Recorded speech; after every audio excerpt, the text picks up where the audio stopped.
ظاهراً دعوت سازمان هیومن رایتس واچ به اتحادیه اروپا ناشنیده ماند.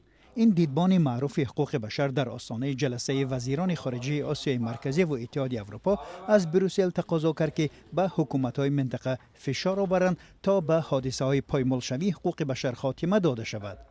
مقامداران اروپایی اهمیت حل بحران بشری افغانستان را بالا بردند، در حالی که سال تا سال مشکلات در بخش حقوق بشر در آسیای مرکزی بیشتر می شود.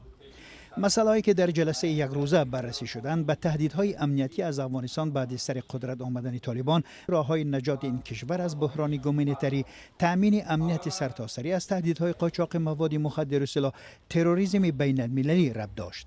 جزئیات توافقهایی که بدون شرکت ژورنالیستان گرفته شد، کسی از مقامداران اروپایی یا تاجیکستان آشکار نکردند. میخواهم اضافه کنم که ما مردم افغانستان رو دستگیری میکنیم. کمی پیشتر یک بسته یاری ها را در حجم 1 میلیارد یورو به مردم افغانستان و کشورهای همسایش قبول کردیم. 300 میلیون یوروی این مبلغ ها برای تامین یاری مستقیم بشردوستانه روانه می شود. بعد انجام جلسه دیپلمات‌های کلان آسیای مرکزی با مقامات اتحادیه اروپا گفتگوهای علاهیده برپا کردند. موضوعهای اقتصادی سبز، رشد انسانی، راههای مقابله با کووید 19 و هم پیامدهای پاندمی در محور این گفتگوها بوده است. تاجیکستان در نوبت خود برنامه GSP پلوس را مطرح کرد که قرار است صادرات محصولات این کشور را به اروپا تامین کند.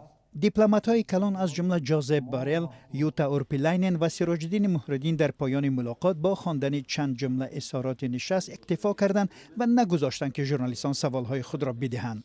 در پایان ملاقات رسمی شام 22 نوامبر ملاقات رهبران هیئت اروپایی با پرزیدنت تاجیکستان امامعلی رحمان هم برگزار شد که در آن مسائل جاری همکاری‌های میان دوشنبه و بریوسل بررسی شده است.